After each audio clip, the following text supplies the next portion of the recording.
ഈ കാണുന്നൊരു ഫോട്ടോയിൽ നിങ്ങളെല്ലാവരും കണ്ടിട്ടുണ്ടാവുക നമ്മുടെ ഹണി റോസിനെ ആയിരിക്കാം.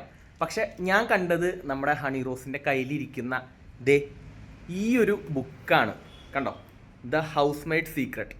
നമ്മുടെ ഫ്രിഡ മക്ഫഡൻ്റെ 3 ബുക്കിൽ ഇറങ്ങിയിട്ടുള്ള രണ്ടാമത്തെ ബുക്കാണ് ഈ ദ ഹൗസ് മെയ്ഡ് സീക്രട്ട്. അപ്പോൾ ഇത് പാർട്ടായിട്ട് ഇറങ്ങിയിട്ടുള്ള ഒരു 3 ബുക്കാണ്. 3ഉം സ്റ്റാൻഡ് അലോൺ ആയിട്ട് വേണമെങ്കിൽ വായിക്കാം. പക്ഷേ ഇത് ആ ഒരു സീരീസിൽ വരുന്നതിലെ രണ്ടാമത്തെ ബുക്കാണ് കേട്ടോ.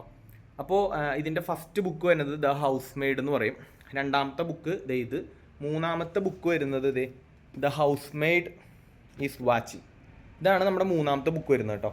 അപ്പോൾ ഇതിൻ്റെ എല്ലാ സീരീസും നമ്മുടെ ഇവിടെ അവൈലബിൾ ആണ്. അതുപോലെ തന്നെ ഇഷ്ടംപോലെ ഫ്രിഡ മക്ഫഡൻ്റെ ഇഷ്ടംപോലെ ബുക്സ് ഇവിടെ അവൈലബിൾ ആട്ടോ.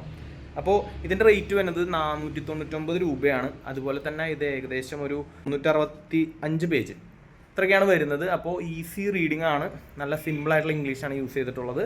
അപ്പോൾ വേണ്ടവർ നമ്മളെ കോൺടാക്റ്റ് ചെയ്യുക.